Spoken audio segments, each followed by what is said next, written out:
Welcome everyone. पिछले class के अंदर हम लोगों ने कंट्रोल एंड कोऑर्डिनेशन चैप्टर को पूरी तरह से अच्छी तरह से डिस्कस कर लिया था। इस क्लास के अंदर, इस वीडियो के अंदर हम लोग इस चैप्टर के कुछ इंपॉर्टेंट पीवाईक्यूज को डिस्कस करने जा रहे हैं। तो बिना देर किए स्टार्ट करते हैं। मैं सबसे पहले अपनी पीपीटी को ओपन करता हूँ, उसके बाद क्वेश्चंस आपके सामने स्क्रीन पर आएंगे। ठीक है। Class 10th biology control and coordination important PYQs. सबसे पहला एमसीक्यू में पूछा गया, in a synapse the chemical signal is transmitted from. अब ऑप्शंस को तो बाद में देखेंगे, पहले ये समझ लेते हैं साइनैप्स क्या था। साइनैप्स हमें याद होगा कि केमिकल सिग्नल जो थे वो एक सेल से दूसरे सेल पर जंप करके जाते हैं, यानी इनके बीच में छोटा सा गैप होता है और वहां पे कुछ केमिकल सिग्नल या फिर हम कहें कुछ केमिकल रिलीज होते हैं जिसे हम लोग बोलते थे न्यूरोट्रांसमीटर्स।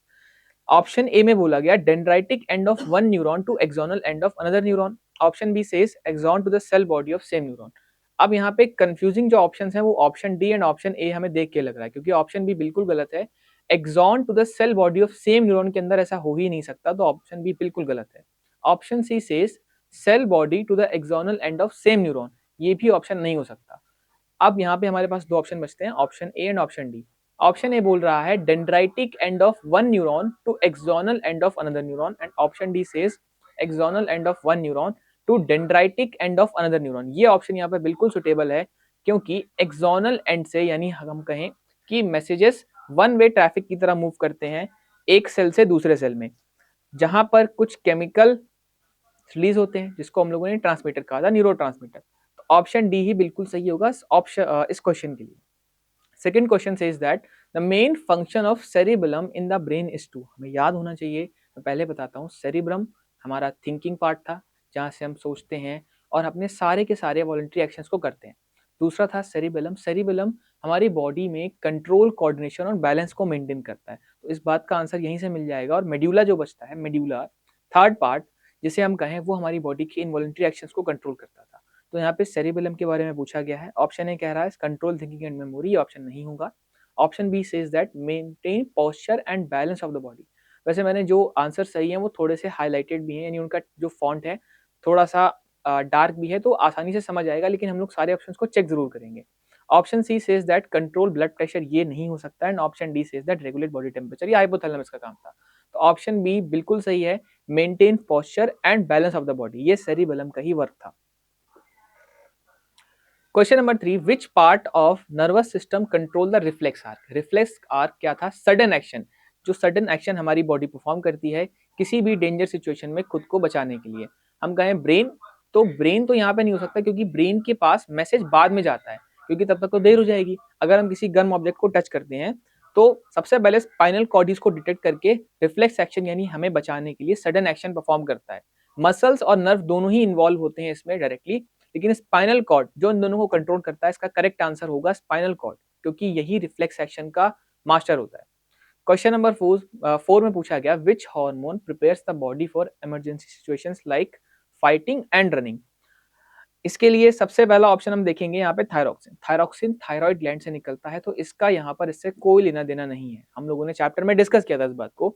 इंसुलिन हमारा ब्लड शुगर मेंटेन करने वाला हार्मोन था, जो ब्लड के अंदर शुगर के लेवल्स को मेंटेन करता है।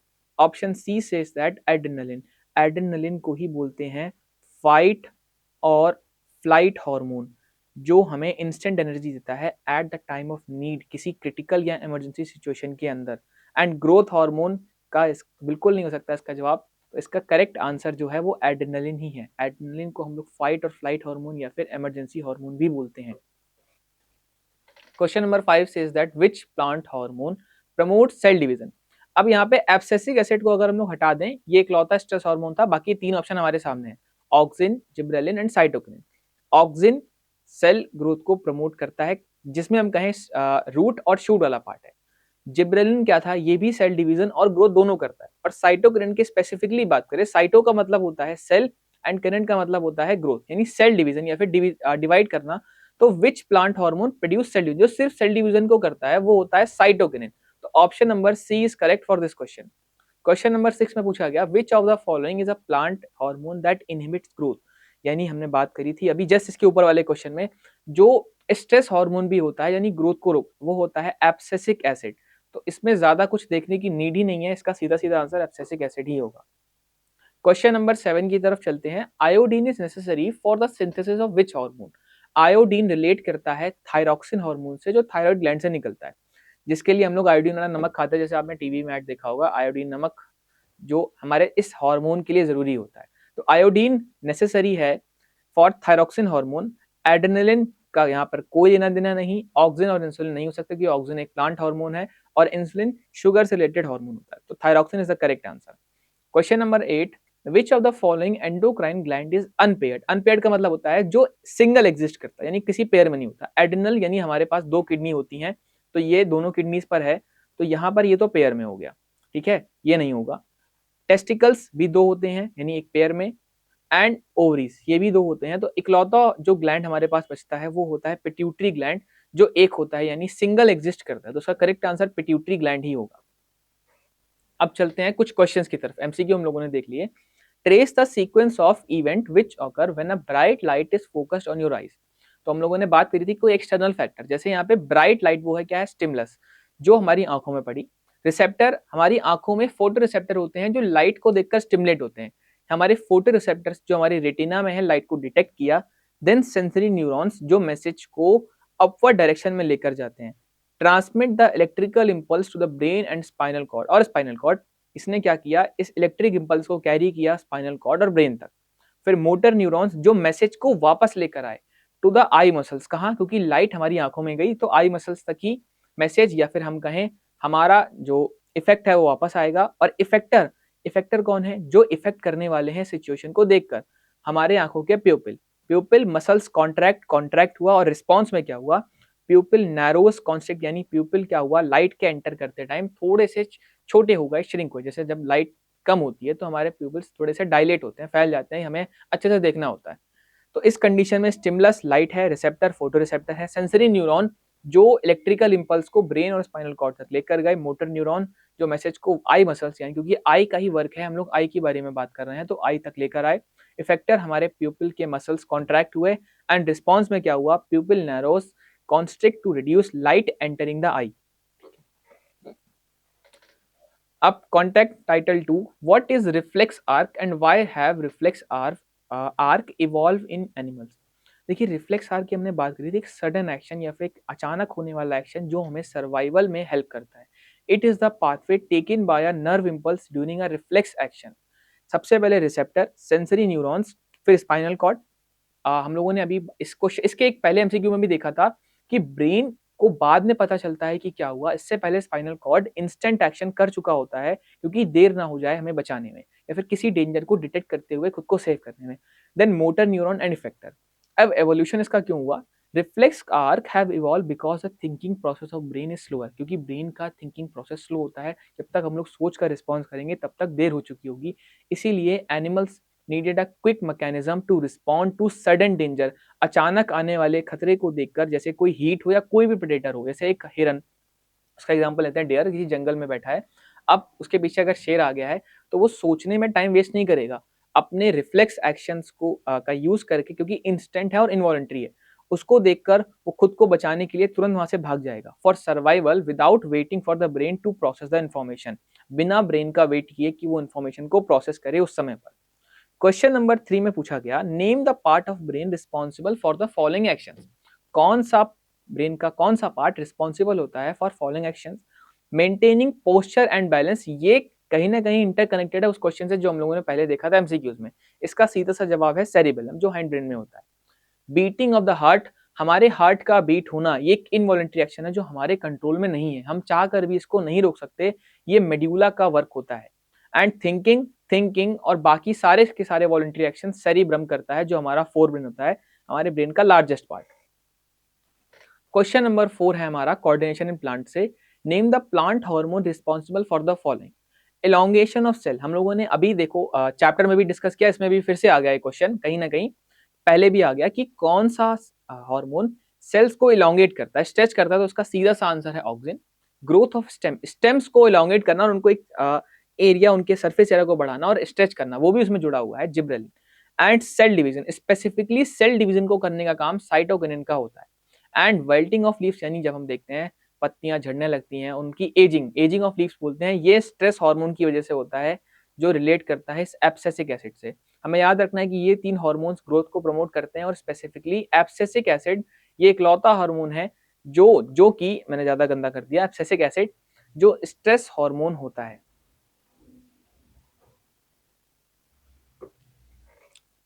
इसके बाद हार्मोन्स इन एनिमल्स है क्वेश्चन है, a doctor advised a patient to take less sugar in their diet, which disease is the patient likely suffering from, and name the hormone responsible and the gland that secretes. पहले पूछा गया कि doctor ने एक patient को advice किया कि वो शुगर का इंटेक कम करे, तो सीधी सी बात है, अगर उनको शुगर की प्रॉब्लम है तो उनको डायबिटीज मेलिटस हुआ है, जिसमें उनकी बॉडी में शुगर का लेवल काफी बढ़ गया है।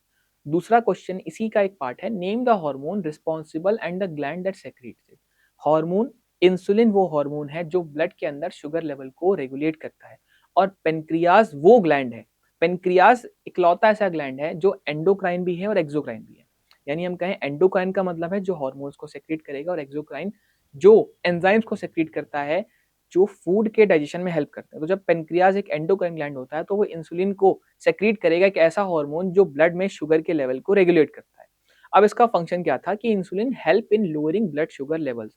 अगर ये इनसफिशिएंट होता है तो डॉक्टर या तो सजेस्ट करते हैं कि शुगर का इंटेक कम करो, और एक्सटर्नली मतलब बाहर से भी इंसुलिन के शॉट्स यानी इंजेक्शंस दिए जाते हैं एक पेशेंट को।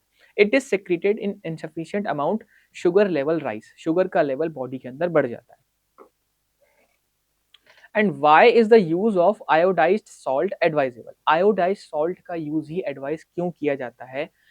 इसका सॉल्यूशन, इसका आंसर हमें बचपन से हमने बहुत देखा होगा टीवी में एड्स के अंदर कि आयोडीन वाला नमक खाना चाहिए। क्यों? क्योंकि आयोडीन एसेंशियल होता है हमारे थायराइड ग्लैंड के लिए। बिना आयोडीन के थायराइड ग्लैंड थायरॉक्सिन हार्मोन को सही से रिलीज नहीं कर पाता है, और थायरॉक्सिन हमारी बॉडी के अंदर कार्ब यानी कार्बोहाइड्रेट, प्रोटीन एंड फैट के मेटाबॉलिज्म को कंट्रोल करता है for balanced growth of the body.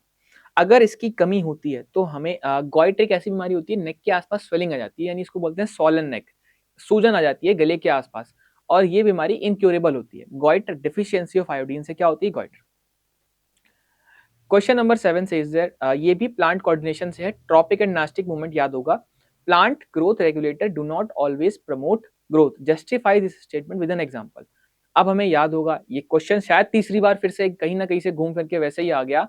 क्यों? क्योंकि एब्सिसिक एसिड इसका प्राइम एग्जांपल है, और ये इकलौता ऐसा हार्मोन है जो ग्रोथ देता नहीं, उल्टा उसे रोकता है। It stops plant growth, promote the wilting of leaves and induce dormancy in seed during unfavorable conditions। कहीं ना कहीं सारे नेगेटिव फैक्टर्स को इंक्लूड करा जाए तो एब्सिसिक एसिड उसका किंग होगा, जो सारी की सारी ग्रोथ के अपोजिट जाता है, यानी उसको रोकना, एजिंग करना लीव्स की, सब इसमें इंक्लूडेड होता है। अब दो क्वेश्चन हमारे पास डायग्राम से रिलेटेड हैं।